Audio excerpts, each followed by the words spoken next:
The rules of the game remain the same regardless of your tax bracket and fame, and that is, if he wanted to, he would. Malcolm Jamal Warner knew how to handle business, but he didn't handle his in the way that he had promised before he passed, and now his mother is being blamed and dragged for it. And it all started because a woman who didn't see fit to make sure that she got what was owed to her while he was alive and seems to know all of the answers of everything that she's owed right down to the penny, but can't answer the simplest of questions, like her whereabouts while her husband was passing away. Well, I've done all the research and the hard work so that you don't have to compile all of the different clips from all of the different interviews. And you tell me, after listening to this evidence, if you still see this case in the same way. So on that particular day, you were on vacation. So were you there first and then he joined? Well, you know, the moments of that day, they occupy my body so deeply. So it's really hard for me to sort of relive what all of that was and to think about it, because it just breaks me in a way that makes it hard for me to sort of stay steady. Was there, let me ask you this, was there a time that you thought you had lost both of them? Because that was one of the early reports. Did you, can you say where you were at the time? I can't remember the details. You really can't. Do you think you just blocked it out? I think it was my body went through shock. Why were they in Costa Rica?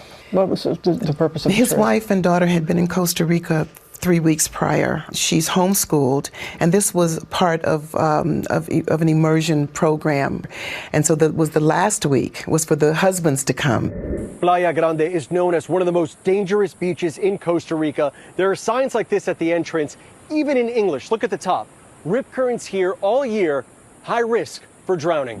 In the morning, Mr. Warner had surf lessons with his family. They found Mr. Warner pretty quickly. They could see a shadow on the bottom of the seafloor, pulled him up and put him on top of the surfboard and gave the 5 respirations. That was not successful. There were 2 other doctors that were there. They worked on Mr. Warner for at least 30 minutes, and then he was unfortunately pronounced dead. And the other man who was in critical condition, how is he doing? My understanding is that he's recovered and he's fine. You've said that his daughter was not in the water. No. She was, though, on the beach. She was on the beach, and she did witness them extricating him from the water and performing CPR. How did you receive the news? His best friend was contacted. His wife called his best friend to come and tell me what had happened.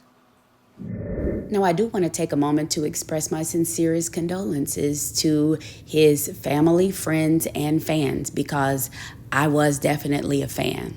The Cosby Show is my favorite show of all time. Still right now today, I can recite full scenes verbatim. Isn't that something? How memory works?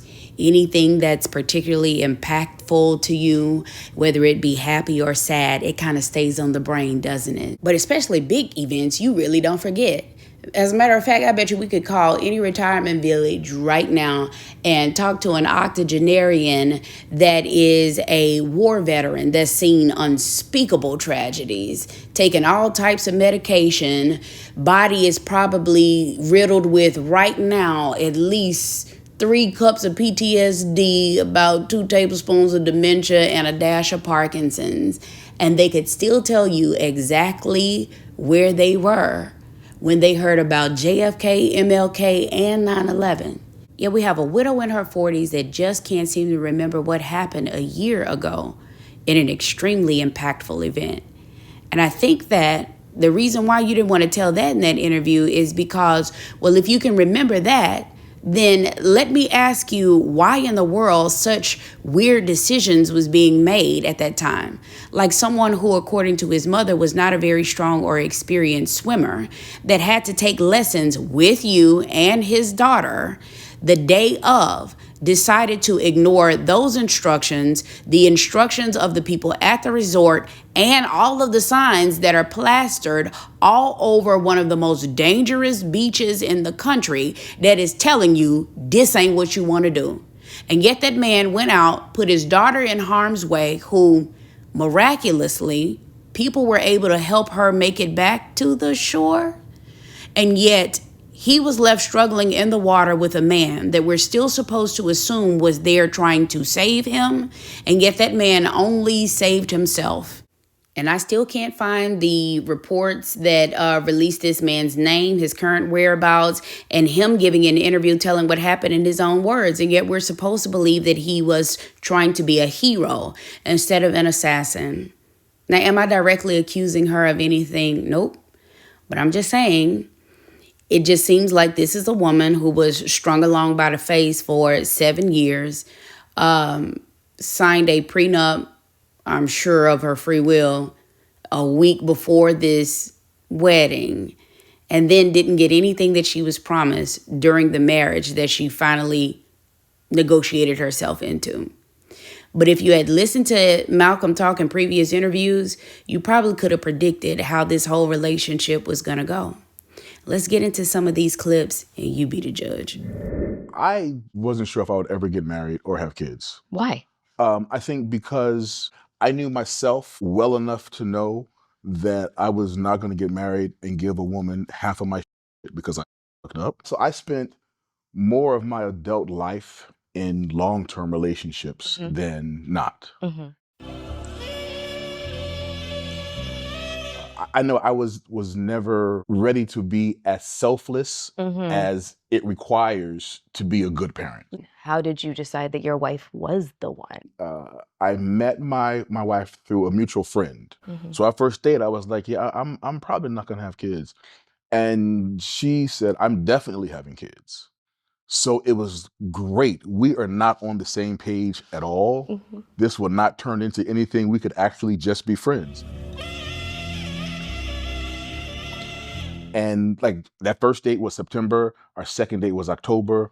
We didn't date again until November. So it was really just very slow moving. I didn't have concerns about the way she might think about me because we were just, we hanging out. So this is cool. 5.5 months later, and we had never talked about kids since that first date. 5.5 months later, I said, what do you think about starting a family? Why? What was the epiphany 5 months later?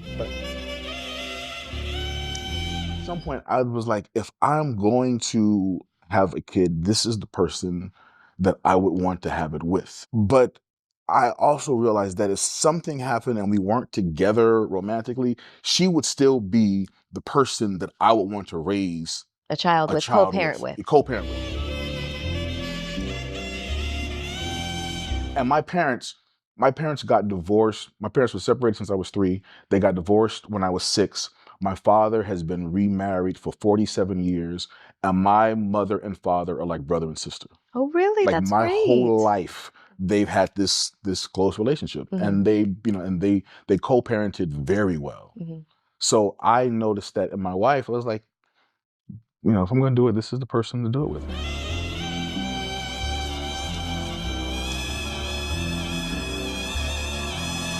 And literally, it had only been 5.5 months. By this time, we had only had sex maybe 2 or 3 times. So it wasn't the sex thing. It wasn't like, oh my God, I'm in love. It was like, this feels right. And this makes sense. So we said, okay, it sounds cool. It's only been 5.5 months. Let's get on birth control and let's keep hanging out to make sure we actually, like each other enough to really do that. Because like is very important. Sometimes it's more important than love. It is.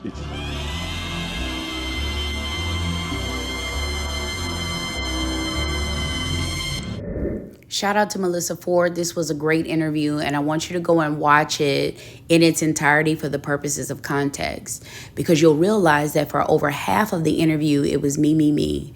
The fact that he is hyper-focused and obsessed with what people think of him and other people's opinions and what his reputation is and how he's going to be remembered and what his legacy would be. And I think that's how we got here. Now, I want you all to drop down in the comments and tell me what are some of the key things that you heard. from this podcast, but I'm going to, because everything is alleged, I'm going to tell it in the fashion of what if I were trying to do a true crime podcast or write a true crime novel? How would I use this as inspiration for the plot? So first, I'd be looking at the fact that he said that he preferred long-term relationships just without being confined under marriage. Why? Because I don't want to have to lose half of my stuff just because I messed up. Those were his words, and it told me everything that I needed to know. So then a mutual friend introduces you to a woman that is weak enough for you to control. He knows your type. And on the first date, you all find out that you don't want the same things and you are relieved. Why? Because you said, well, good. She's not going to try to pressure me into a commitment because she already knows that it won't work. You give this woman one date per month for 3 months. And then on the 5th month, you spontaneously change your mind and say, yeah, you know what? I do want a kid. Why? Well, because somebody who is image conscious, you looked at your life checklist and realized that you hadn't checked that off the list. So why did you choose this woman? Because she was able to be controlled. You looked this woman dead in her face and said, first, we got to put you on birth control. Give up your reproductive rights and let me control them so that I can make sure that we don't have a baby not one moment before I want one. I also want you to give up your social media, your job, any form of income, because I need a human incubator to get the baby here. And then once the baby's here, I need a nanny. And you're going to do all of those duties. We'll just call you my chief of staff rather than my wife, which is what you want to be. And so after 5 years of this and no commitment, that woman got fed up. She says, you know what? I don't like this. I don't have a life. I'm a caged bird. I'm going to take my baby and I'm going to head back to Puerto Rico to raise my kid with my family. And she did that as a power move. Let me play the big joker to force this man to marry me. And so since two can play at that game, he said, fine, I'll marry you and I'll put everything in writing. Why? Because by marriage, that's the easiest way to make sure that you have custody of your child. Not paying you child support and alimony. We'll call it chief of staff. I'll give you a salary, so forth and so on, and I'll give you extra incentives the longer you stay over the years under my thumb. And 2 more years went by, and this woman realized that she had been hoodwinked. She had the title of wife, but she was still being treated like a baby mama.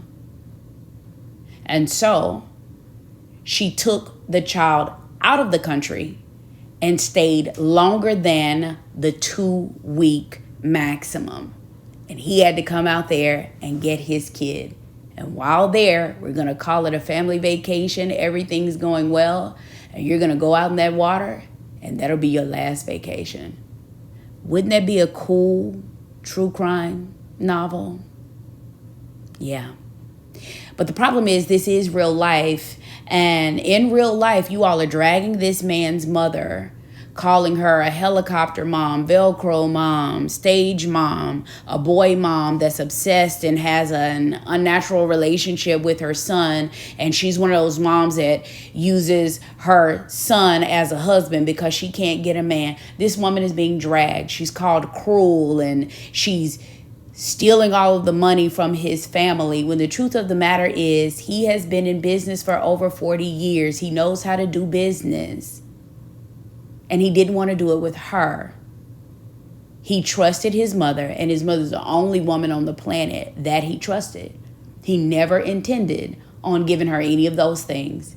He gave her a shut-up ring, a shut-up marriage, and a shut-up prenup. And she made him shut up for good. My goodness, that would be a great novel. But I really feel bad for the way that his mom is being dragged. But I was happy to hear one person come to her defense. Let's get into the final clip. I mean, he broke all these promises. He said the mama got it all. The mama don't want to get this woman nothing. This is his wife. She should be able to get it all. Yeah. Who's to say he even has it still? Who's to say that the mother has all of that? Well, she said she has it. His mother wouldn't do that. We don't know what she'll do. People do anything honey, for money. What people do for money. She wouldn't do that, Gary. I'm a personal friend. Well, the wife wouldn't be sitting up here humiliating herself saying that the mama did it if she didn't do it. I'm going to give you more details once I get permission to talk about it, because I'm on the mother side here, so tread lightly. I just have to take a quick moment and give Brat her flowers. First of all, I know her, you don't. I'm going to stand 10 toes down for my friends, but I'm also not going to betray their confidence because it's not my story to tell. So I don't want to speak out of turn. Brat really rides for people, and I appreciate her saying this. Let's continue. We need to know, honey, because honey, I know Tenisha wouldn't lie. Do you know Tenisha?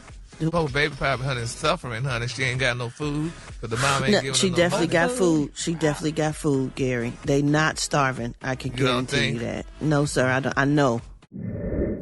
And so I'm going to wrap the video up by putting this right here kind of in support of what Brat is saying. When you look at her education and her experience, there's no reason that a woman like this with a school-aged child and a doctorate degree, she can't just go and work while her daughter is at school. Put her in school. Her daddy that was making all of the decisions and controlling you is no longer here, so he no longer has a say. She can go to school and you can go to work. And for everyone who has said something negative about his mom online, I'd like to encourage you to go and delete that comment. Maybe replace that with some words of encouragement and some kindness. And again, if you'd like to do a deep dive relationship live video, let me know in the comments. Otherwise, like, share, subscribe, hype the video up, and I'll see you in the next one.